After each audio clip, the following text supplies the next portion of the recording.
Build your dreams, live rich, and leave rich. So what if I told you that the single safest investment your parents and grandparents always talked about could actually be a trap for your wealth? Today, we are tackling one of the biggest questions that can shape a family's financial future. Should your hard-earned money go into the solid ground of real estate or into the, let's face it, sometimes confusing world of mutual funds? By the time we're done here, you're going to have a crystal clear way to answer this, not based on old habits, but on what actually builds wealth and freedom in today's world. We've all heard this one, right? It's practically a family motto. Land is never a loss-making deal. And you get it. This idea is just woven into our culture. It feels like security, stability. I mean, it's a real piece of the earth you can see and touch. For generations, this was the ultimate sign that you'd made it. And that's a powerful feeling, no doubt about it. Okay, but here's where that timeless wisdom hits a very modern problem. Imagine this for a second. There is an emergency. A loved one needs urgent medical care, or your child gets that dream opportunity to study abroad. You need a lot of money and you need it fast. You look at your assets and you see plots of land, maybe a flat, worth crores, but you can't touch a single rupee. In that moment, your greatest asset just becomes a useless monument. This is exactly what it means to be asset-rich but cash-poor. It's a dangerous place to be. So how do we avoid that trap? How do we build a financial future that's both safe and flexible? Well, it all starts by completely changing how we think about investing. It's not about picking winners, it's about planning a journey. So let's dive into a new way of thinking that will give you so much more clarity and control. The first and honestly the most important step is just this mental shift.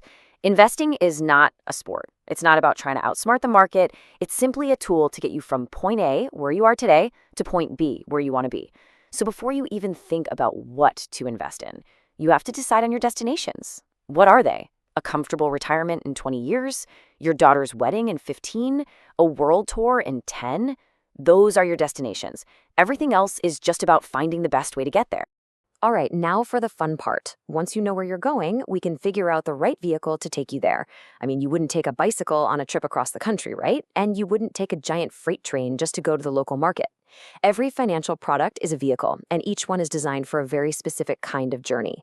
Let's take a look at our main options. First up, you've got direct stocks. Think of this like a high-performance motorcycle. It's thrilling, it's super fast, and you are in complete control. You could, potentially, get to your destination way faster than anyone else, but the risks are just as high. One pothole in the market, one wrong turn, and your whole journey could end right there. It takes a ton of skill, daily attention, and frankly, nerves of steel. It's an amazing vehicle for experts, but a really dangerous one if you're just starting out. Then, we have the train. This is real estate. It's huge, it's powerful, and it feels incredibly safe and stable. It can carry a lot of financial weight. But think about what it's like to ride a train. The ticket is incredibly expensive. You need that huge down payment. It's very slow to get going, and it takes a long time to reach its destination. And here's the most important part. You can only get on or off at major stations. You can't just decide halfway through the journey that you need your money. We all know someone who bought a property and then just felt stuck with it. That's the train experience. And this brings us to our third option, the bus. This is mutual funds. Now, with a bus, you don't have to be an expert driver. You buy a very affordable ticket, you get a seat, and you trust a professional, the fund manager, to handle all the complex highways of the market for you. The risk is shared with all the other passengers. And crucially, the bus has a lot of stops along the way. If you need to get off and take some cash out, you can, usually within just a few days. It's a reliable, flexible, and really accessible vehicle designed for those long-distance journeys. So for those really important long-term journeys, like retirement, our kids' future, the choice for most Indian families really boils down to these two popular vehicles, the train of real estate versus the bus of mutual funds. So let's put them side by side and look at the practical details beyond just the emotions. When you actually compare these two on the things that matter in real life, a really clear picture starts to form. Let's talk about liquidity, your ability to get your money when you need it, in an emergency, which is better. With a mutual fund bus, you can have money in your bank account in a matter of days. With the real estate train, it could be months, maybe even years. And look at the ticket price. You can start a journey with a mutual fund with just 500 rupees. Boarding the real estate train needs a massive down payment. And finally, who's driving? With a fund, it's a professional. With property, you're the landlord, you're the maintenance crew, you're the legal expert, you have to do it all. And that, right there, brings us to the most crucial point of this whole discussion. An asset that you can't access when you need it? Well, It's not really an asset at all. It's a liability. That story about the father with 10 acres of land who couldn't pay for his son's treatment, that's not just a story. It's a painful reality for so many families. It's a tough lesson that the true value of your wealth isn't what it's worth on paper, but how it can actually help you in life's most critical moments. Okay, I know what you're thinking, but the bus ride is so bumpy, the stock market is a scary roller coaster. And you know what? You're right, it is. But here's the secret. That volatility, those bumps, that's a feature, not a bug. Think of the market's graph like an ECG, a heart monitor. The line goes up and down, up and down. That shows a living, breathing, healthy market. A flat line, that's when you've got a real problem. Those short-term bumps are just the price you pay for powerful, long-term growth. In fact, and this is where it gets really interesting, for a disciplined, long-term investor, market dips are actually a good thing. It's a concept called rupee cost averaging. Think of it like this. You're shopping for your favorite mangoes. When they're in season and the price is low, your 100 rupees buys you a whole bunch of mangoes. When they're out of season and expensive, that same 100 rupees gets you maybe one or two. A systematic investment plan, an SIP, does this for you automatically. Your fixed monthly amount buys more units when the market is on sale and fewer when it's expensive. Over many years, this simple habit dramatically lowers your average cost and can lead to way higher return. Okay, enough theory. Let's see what this looks like in real life. How does choosing the bus over the train actually change your life and your wealth over time? Let's look at the story of two friends, Arjun and Raj. So Raj does what everyone tells him to do. He stretches his finances, buys a flat, and takes on a huge loan with a 70,000 rupee EMI. His friend Arjun, he makes a different choice. He rents a similar flat for 25,000 rupees a month. But here's the genius move. Arjun takes that 45,000 rupee difference between Raj's EMI and his rent and invests it every single month into a good equity mutual fund SIP. Now, let's fast forward 15 years. Raj has a single illiquid property, and he's probably still paying his loan.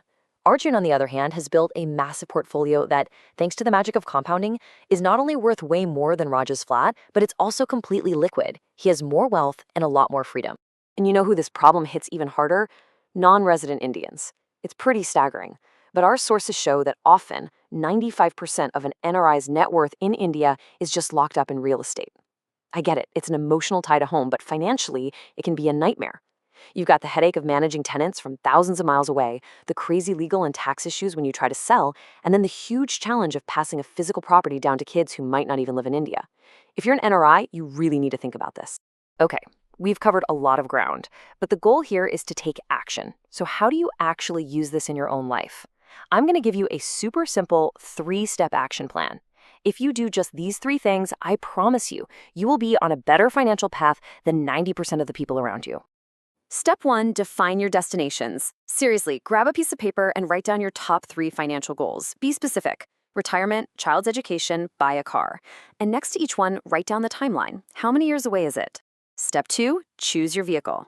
Now just match the vehicle to the timeline. For any destination that's more than 10 years away, that equity mutual fund bus is almost always the best choice. It gives your money the longest time to grow. And step 3, automate the journey. This is the most important part. Set up an SIP for each goal. This puts your savings on autopilot, it stops you from trying to guess the market, and it turns discipline into an effortless habit. That simple 3-step plan, that's your roadmap. We've covered a lot on this journey today, from busting some really old myths to building a brand new framework. So to make sure the most important lessons really stick, let's quickly recap the 5 key takeaways. First, remember, the true wealth isn't just about money. It's about the time and freedom it buys you. Second, do everything you can to avoid that asset-rich, cash-poor trap. Liquidity is everything. Third, always put purpose before product. Know where you're going before you pick your vehicle. Fourth, for most of us with long-term goals, the mutual fund is the most reliable boss for the journey. And finally, number 5, learn to see the market's ups and downs not as risk, but as an opportunity. So, I'm going to leave you with one final question to think about. I want you to take an honest look at your own savings and investments right now. Are they active, hard-working vehicles taking you closer to your life's most important destinations every single day? Or are they just beautiful monuments parked in a garage? Impressive to look at, sure, but ultimately, they can't take you anywhere. I'd really love to know what you think. What's another huge investment myth in India that you think needs to be busted? Let me know in the comments section below. I promise I read every single one. And finally, if this explainer helped clear things up for you, please do me a favor and share it with one person you care about. Let's help more people get on the right track. And of course, don't forget to hit that like button and subscribe for more explainers that cut through the noise. Thanks so much for watching.